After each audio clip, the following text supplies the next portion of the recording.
Welcome to my channels. இப்போ நம்ம கிளாஸில் என்ன பார்க்க போகிறோம்னா ஹெவி செயின் ஸ்டிச் பார்க்க போகிறோம். அது எப்படி போடணுங்கிறத நான் சொல்கிறேன். இப்போ இந்த துணியில் வந்து இன்செர்ட் பண்ணி எடுத்துட்டோம் நூலை. ஸோ சின்னதாக கொஞ்சம் டாட் மாதிரி வச்சுருக்கேன் இல்லையா, அது பக்கத்துலேயே நம்ம நார்மலாக செயின் போடுற மாதிரி இந்த துணிக்கும் துணிக்கும் த்ரெட்டுக்கும் கேப் இருக்கும் இல்லையா, அது வழியாக நம்ம நீடல் எடுத்துக்கிட்டோம். ஃபஸ்ட்டு ஒரு செயின் ஸ்டிச் நான் போட்டேன் பாருங்கள். திருப்பி ரெண்டாவது செயின் ஸ்டிச் தான் போட போகிறேன். ஃபஸ்ட்டு எந்த கேப்பில் விட்டோமோ அதே கேப்லேயே விடுறேன்.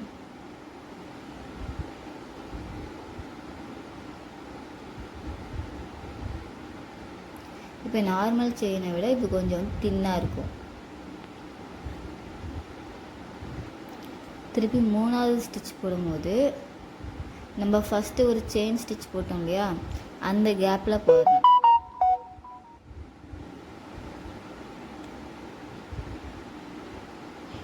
இதே மாதிரி 1 by 1 போட்டுக்கிட்டே வரணும்.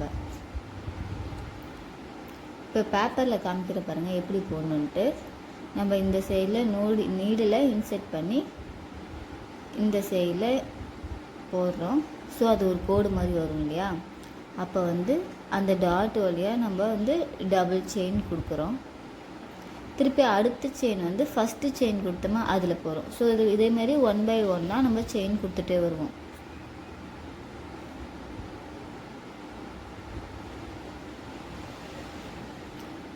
இந்தமாரி 1 by 1 போட்டுட்ருக்கும்போது அந்த செயின் வந்து கொஞ்சம் தின்னாக இருக்கும். இதுக்கு பேர் தான் வந்து ஹெவி செயின் ஸ்டிச்.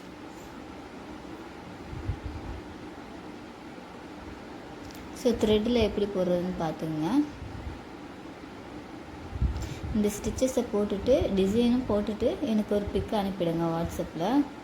என்னோடய கிளாஸில் ஜாயின் பண்ணணும்னு நினச்சிங்கன்னா கீழே இருக்கிற வாட்ஸ்அப் நம்பருக்கு மெசேஜ் பண்ணுங்கள்.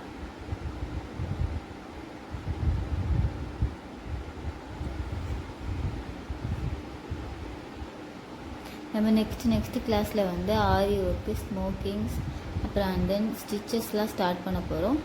ஸோ என்னோடய கிளாஸில் ஜாயின் பண்ண நினச்சிங்கன்னா கீழே இருக்கிற வாட்ஸ்அப் நம்பருக்கு மெசேஜ் பண்ணுங்கள். ஏதாவது புரியலை அப்படிங்கிற பட்சத்தில் எனக்கு கமெண்ட் பண்ணுங்கள், நான் கண்டிப்பாக ரிப்ளை பண்ணுறேன். என்னோடய ஸ்டூடெண்ட்டாக இருக்கிறவங்களுக்கு வந்து நான் அப்பப்போ வந்து டவுட்டை க்ளியர் பண்ணிவிடுவேன். ஸோ அவங்களுக்கும் புரியலைன்னா வாட்ஸ்அப்லேயே மெசேஜ் பண்ணுங்கள், நான் அவங்களுக்கு டவுட்டை க்ளியர் பண்ணிடுறேன்.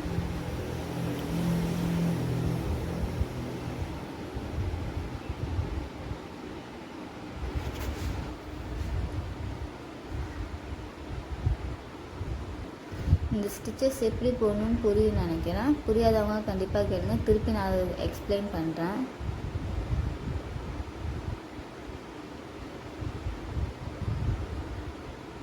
த்ரெட்டு வந்து ரொம்ப லாங்காக எடுத்துக்காமல் கொஞ்சம் சின்னதாக எடுத்துங்க. அப்போ தான் வந்து சிக்கு இல்லாமல் கொஞ்சம் சீக்கிரமாக முடியும்.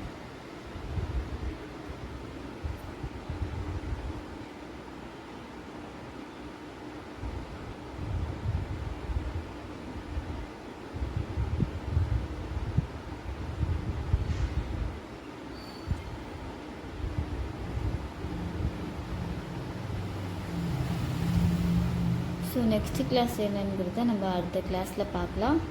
Thank you for வாட்சிங்ஸ். நெக்ஸ்ட் கிளாஸில் பார்க்கலாம் நம்ம.